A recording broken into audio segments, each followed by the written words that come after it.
Let's bring in Evan McPherson, the Bengals rookie kicker, the 52-yard game winner. Feeling pretty confident there on the sideline before that kick, Evan? I would say I was, and I think that's probably one of the most important things as a kicker to have is confidence.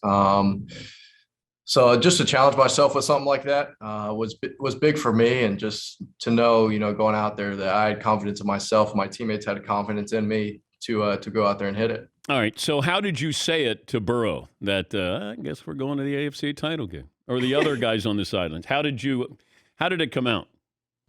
Well, it kind of came about just because I had just taken my last warm up kick into the net, and me and Brandon Allen were standing by the heater, and he was just kind of telling me, you got this, you're gonna make it, all this stuff, and so Joe, runs to the right, falls down, we take a timeout, and I'm kind of walking to the field, and I turn to Brandon, I'm like, well, looks like we're going to the AFC Championship game. Because, I didn't want to go into overtime, honestly. I think our team deserves, to end it here, to not play more football, kind of get rest and kind of get ready for the next game. And so that's the least I could do for You're such a nice guy. The generosity there that you want to make sure the starters don't play any more than they need to. Let me go out and end this thing. Do you watch the kick go through?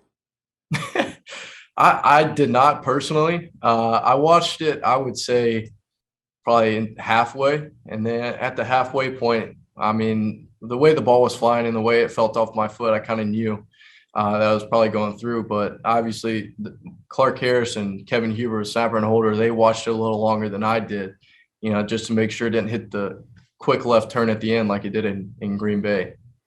What is the pre-snap routine for you? Pre-snap routine whenever when I jog out into the field is, we kind of get the spot on the ground, and I kind of have a word with Kevin. I'm like, it's one kick, let's just put a good hit on it and just start on the right line. It's going to go through. And so, me and Kevin, we probably have like a little conversation there, and take my steps back and probably 2 deep breaths right before I kick the ball. And that's kind of what I do. Any defenders yelling at you at that moment?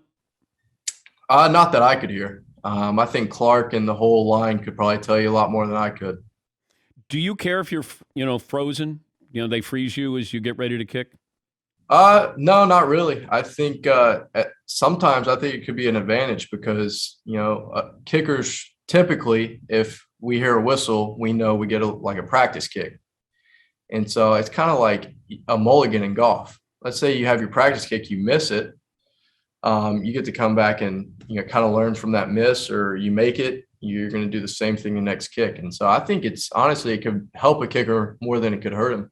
What's the distance that you would tell coach, I'm good from here? Like how far back can we go?